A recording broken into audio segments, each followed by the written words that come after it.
પણ જો પત્ની જ પતિના પીઠ પાછળ ખંજર ભોંકવાનું કામ કરે તો પતિ લાચાર બની જાય છે। આવા જ એક લાચાર પતિને કેવી રીતે મોતને ઘાટ ઉતારી દેવામાં આવ્યો તેની હકીકત ખૂબ જ હેરાન કરનારી છે।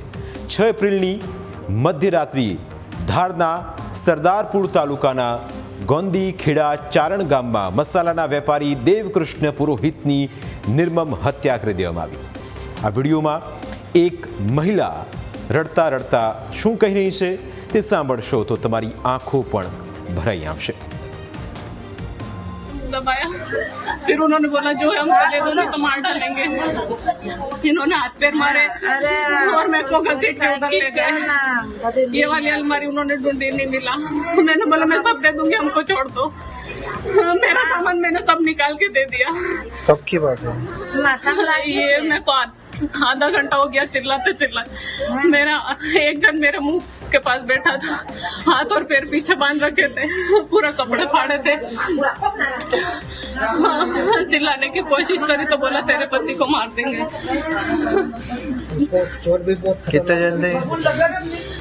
ये मेरे को 2 दिखे थे, बाकी इधर भी और थे। રડી રહેલી આ મહિલાનું નામ પ્રિયંકા છે। મધ્યપ્રદેશના ધારમાં વેપારી દેવકૃષ્ણના મોત બાદ તે રડતા રડતા લોકોને કહાણી સંભળાવી રહી હતી। તેનો જ આ વિડીયો છે। તેને જોઈને ત્યાં હાજર સૌ કોઈનું હૈયું લાગણીથી ભરાઈ આવ્યું, પરંતુ આ ફક્ત એક ઢોંગ હતું। રડવાનો અને સહાનુભૂતિ મેળવીને છટકી જવાનો અભિનય હતો। આ વિડીયો જોઈને તો તમને લાગ્યું હશે કે આવી પત્ની તો નસીબદારને જ મળે, પરંતુ અસલી હકીકત જાણશો તો તમારા પગ તળેથી જમીન સરકી જશે। અને હકીકત એ છે કે પત્નીએ જ પોતાના પતિની હત્યા કરાવી નાખી અને ત્યારબાદ પોતાના ઉપર કોઈ આરોપ ન લાગે અને જેલના સળિયા ન ગણવા પડે એટલા માટે આવો ઢોંગ કરી રહી હતી। આ કહાણીમાં પ્રેમ છે અને સાથે વિશ્વાસઘાત પણ। સુંદર ચહેરા પાછળનું એક ઘાતક ચરિત્ર।